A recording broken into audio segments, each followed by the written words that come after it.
J. Bitay. I am Kyla Marie J. Astilla. I am Arado Rachel K. I'm Princess Mika B. Cern. I'm Christine Claire M. Israel. And today we will tackle about how computers connect to other computers and how computers impact everyday life.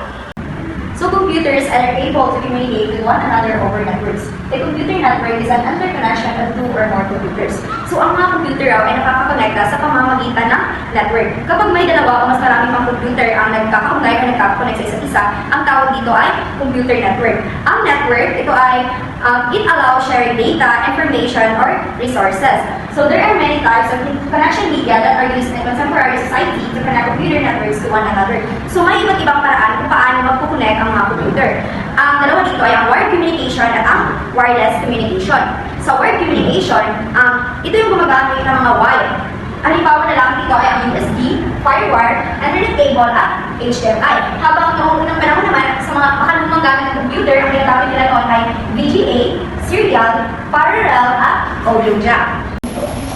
Ang una sa popular wired connection ay ang USB. Ang USB ay a connector or interface that allows the computer to communicate with a system peripherals such as keyboard, mouse, and printer. Ibig sabihin nito, sa pamamagitan ng paggamit ng USB ay mas mapadali daw natin ang paglilipat ng isang documents, files, videos, and also the music.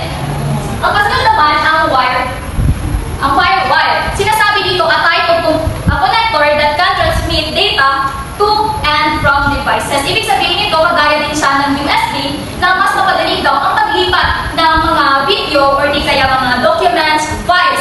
Kadalasan, ginagamit ang firewire sa mga isa-isang professional sa larangan ng mga patungkol sa larangan ng video editing. Ang kasunod naman diyan ay ang Ethernet cable. It transmits signals between a computer and networking device. Makikita natin ito sa computer na kung saan ito ay nakaka-connect sa isang networking. Kung makikita natin, mayroong wireless na networking. Ito yung tinatawag natin na Wi-Fi. At ito naman din ay ginagamit ito para sa isang particular na kagamitan kagaya na lamang ng computer. Ito ay kinakabit patungo sa isang networking. Na kung ganoon ay kayong particular na kagamitan ay siya lang ang makaka-observe ng networking. Ang kasunod naman riyan ay ang HDMI.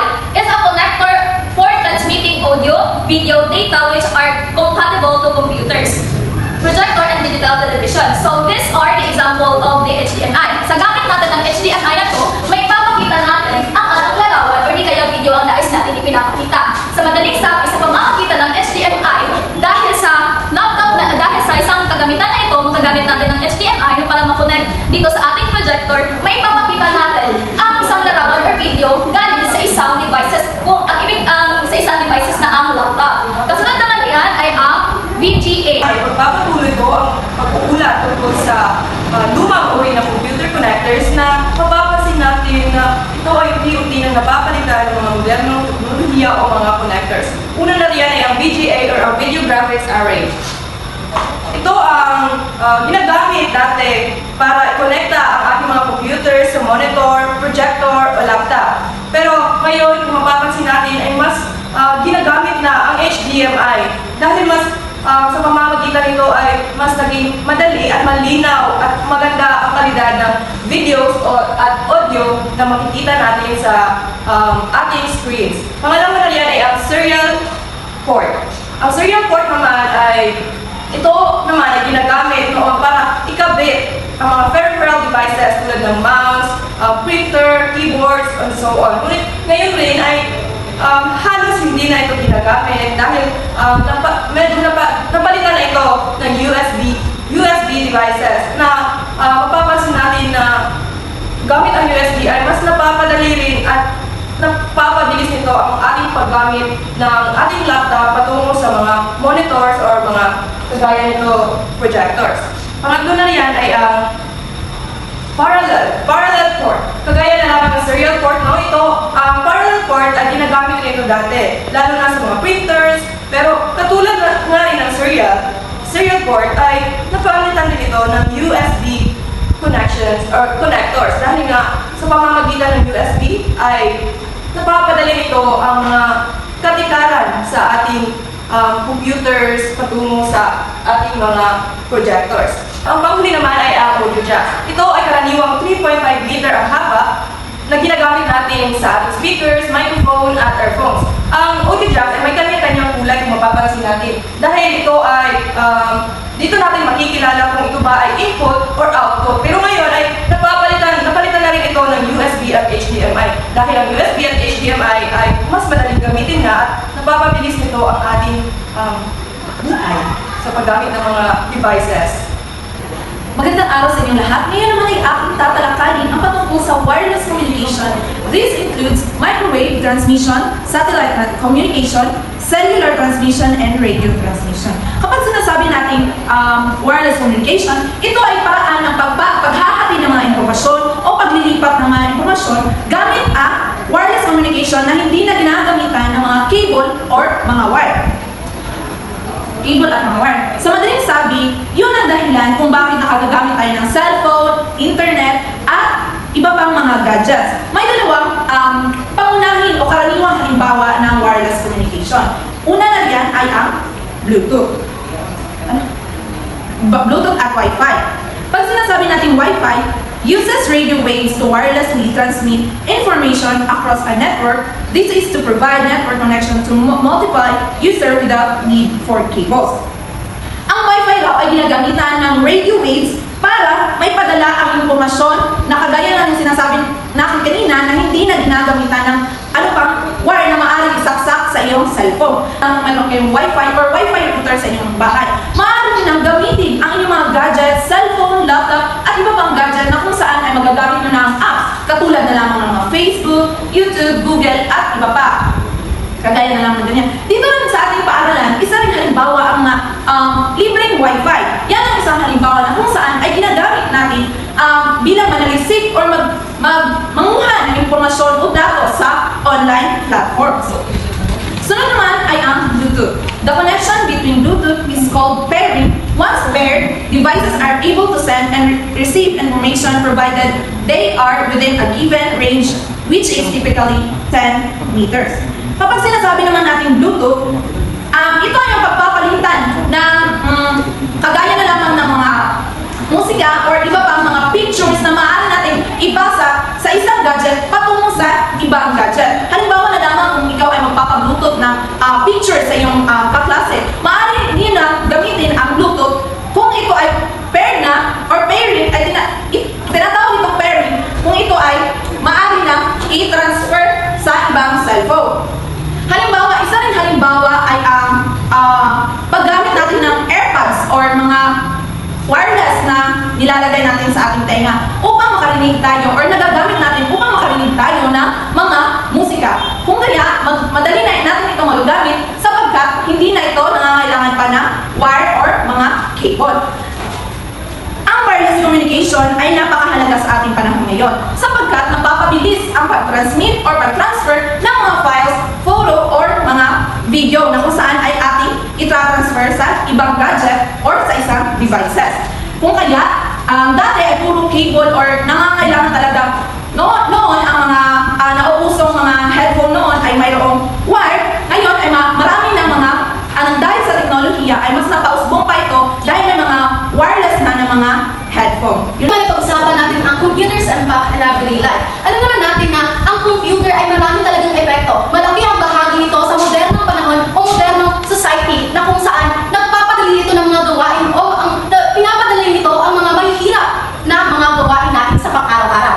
Unang epekto nito ay ang communication, instant messaging, emails, and social media connect people worldwide. So dahil sa computer ay napapadali na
hindi lamang sa edukasyon, kundi pati na sa work and business. Dahil dito ay naging pangunahin ang computer upang mas mapadali ang pag-produce ng mga businesses and works. No? Dahil dito nagkakaroon ng virtual meetings. Hindi na kailangan lumipat pa sa ibang bansa ang mga investors or ang mga mamumuhunan para lang makipagkita. Dahil sa computer ay mas napapadali ang kanilang pag-meeting through virtual data management. Meron na tayong mga impukan ng mga datos upang mas madali natin malaman kung paano o ano ang mga sales natin ngayong araw. Tapos naman ay ang online transaction na pwede na tayong magbayad o makipag-transact through online. Katulad na lang ng mga BPI banking na nasa online na or yung GCash, no? Pero alamin natin ang tamang proseso para hindi tayo ma-scam. Sunod naman ay ang entertainment. Kung merong business, may entertainment naman. Kagaya ng movies, music, games, and creative platforms for leisure and creativity. Dito, hindi na tayo naka-box lang. Marami na tayo nagagawa sa computer. Nalilibang tayo. Hindi na tayo gumagamit ng mga DVD or iba pang kinakailangan na isaksak o kinakailangan na hanapin para makapanood tayo ng mga movies. Sa isang pindot lang o click natin, ay napapanood na natin ang mga gusto natin panoorin kahit nasa beach pa tayo, basta meron na tayong internet, no? Then the next one is everyday task. Makes online banking, shopping, bill payment, and travel booking more convenience. So, madali na lang tayo makakabayad ng ating mga kuryente o ng ating mga deposit. Nakikita natin kung ilang pera na ang na-deposit natin or mga discount natin sa ating bank. No, sa shopping naman, meron na tayo mga Lazada at Shopee or iba't ibang like Shein, na kung saan, kung wala tayong oras na maghanap sa mga tiyangge o sa mga divisoria, ay maaari na tayo mag-scroll lang sa ating mga gadget upang nang sa gayon ay makahanap tayo o makapili tayo ng ating mga bibilhin na mas mura, may kalidad at sobrang dali lang.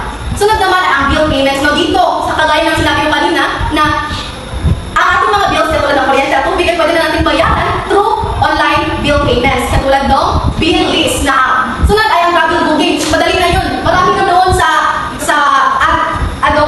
Adobe and sa mga Facebook at iba't ibang platform na nag-o-offer ng mga travel booking para mas hindi ka na pupunta pa sa iba't ibang mga lugar katulad ng pupunta ka talaga sa transportation ng mga sasakyan.